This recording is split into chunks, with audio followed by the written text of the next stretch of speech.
Good morning. This is Dylan Jovine from Behind the Markets. Today is Thursday, September 12th. So this week, JP Morgan came out and said that they're going to see lower profits on net interest income because of the Fed's anticipation of lowering rates, which again, we discussed last week that when the Fed lowers rates, basically the amount of money that banks can charge people for loans also goes down. So the spread gets tighter, meaning that their bank profits end up going down. And JP Morgan shares dropped 7% after they announced that their net interest income, the income that they make from lending money, is going to get compressed.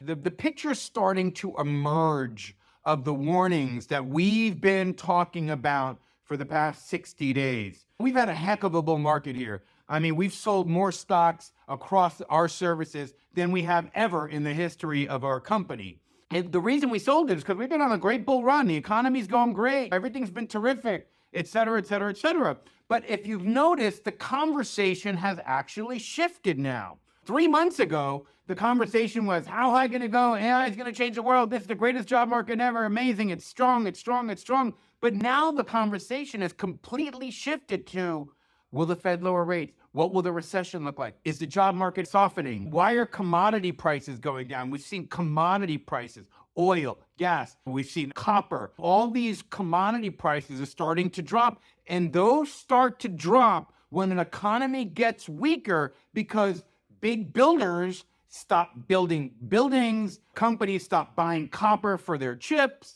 people stop using oil and gas for their construction projects, there are less planes flying around, et cetera, et cetera. So those are great indicators that the economy is softening, that it's getting weaker. So the conversation has actually changed. And we, of course, anticipated this and talked about it a couple months back, which is why we've been preparing our clients to clean up, take profits, let's bring in our sales a little bit.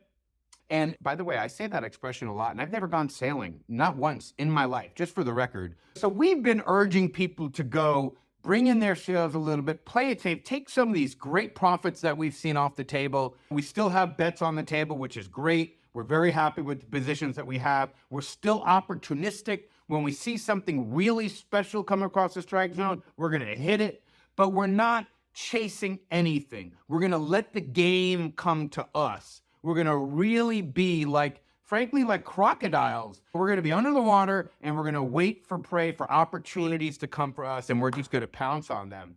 So that's the kind of market that we find ourselves in. You will notice the conversation has changed from outright bullishness and crazy optimism a few months ago, now to a transition, basically, to what is this market going to look like? Is there going to be a recession? What are the odds of that? If there is, how deep is it going to be? So the conversation's changing, and that's why the market has kind of hit this top. We're in this transition phase, as we've explained. So the watchword right now is be patient, be careful. You don't have to chase everything. We're not in high school anymore. We don't have to run around and get a piece of everything. We could just be patient. We're all older now. We know that good opportunities present themselves with regularity. It's not the end of the world if we miss something here and there. Pick the spots that are right for you. Don't do anything you're not comfortable doing. We kind of run a better safe than sorry offense here at Behind the Markets. I will never apologize for saying, be careful, let's take some profits, let's pull in our sales a little bit. Because look, we're not getting any younger. All of you watch, we have worked like dogs to earn the money and save the money that we have. We have to protect it. That is priority number one. That is how I look at my money, and that is how I look at your money. Protecting, that is our job. We follow the doctor's credo here. First, do no harm. That is the policy we take at this company. I treat that as if it's my own. I'm talking to you and I'm treating your stuff and advising you like I would advise myself, because this is how I think. Anyway, I hope you have a wonderful Thursday, and I will see you tomorrow.